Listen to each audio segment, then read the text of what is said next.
Journey এখান থেকে শুরু করলাম। ভিডিওতে দেখে আসছে এইখান থেকে ঝর্ণাতে বৃষ্টি পানি পড়ে, এখন এসে দেখি বৃষ্টি কোনো পানি নাই বা কোনো মানে কোনো ঝর্ণাই নাই, শুকাই গেছে। আর ভিডিওতে যখন দেখছি তখন দেখতেছি এখানে আর কি মানে ঝর্ণার মতো পানি উপর থেকে পড়তেছে, যদিও এখন পানি নেই। তারপর যাই দেখি আর কি পানি দেখতে আসছে, ঝর্ণার পানি যেহেতু নাই তো এখানে একটা গুহা আছে পাহাড়ের ভিতর আর কি। এই পাহাড়ের গুহার ভিতরে যাবো এখন।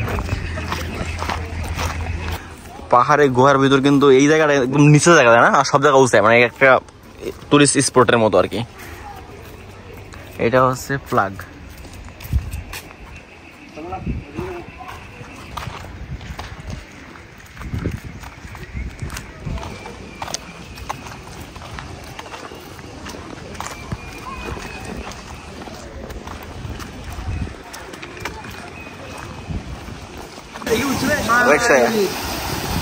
এখানে ঝর্ণা বললে আরব দেশটা কিন্তু একবারে মরুভূমির দেশ না, যে একদম আরব দেশে শুধু রোদ ইট পাথর বালু এরকম না, মরুভূমির একটা দেশ না।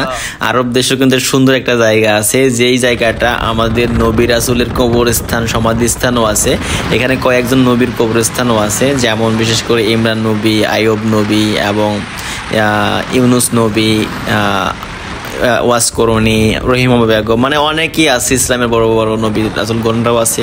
তো আসলে জায়গাটা কিন্তু খুবই অসাধারণ জায়গা। আমরা জানি যে আরব দেশে কিন্তু রোদ পাথর মানে সবসময় খালি গরম আর গরম, আর এই জায়গাটা একদম এমন একটা ফিল পাইতেছি মনে হচ্ছে রহমতের বৃষ্টি, রহমতের মানে ছায়া একদম মানে আকাশ জৈমা আছে, এমন একটা ওয়েদার এখানে ফিল করতেছি।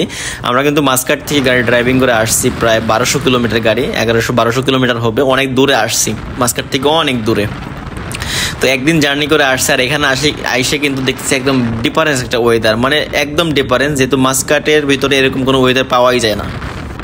ওমান মাসকাটে মানে সবসময় ম্যাক্সিমাম টাইম গরম আর গরম, শুধু ইট আর পাথর আর বালুর খেলা দেখা যায়। ওখানে বছরে বৃষ্টি দুই একবার নামতে পারে কি তাও সন্দেহ আছে। আর এখানে আসছি মাশাআল্লাহ, মানে আমরা কিন্তু প্রথম দিন, এটা আমাদের প্রথম দিন যাওয়ার পথেই শুরু হয়ে গেছে এরকম মানে মেঘলা মেঘলা ছায়া এবং ঠান্ডা আবহাওয়া, বাতাস, মানে অসাধারণ একটা মুহূর্ত আমরা ফিল করতেছি।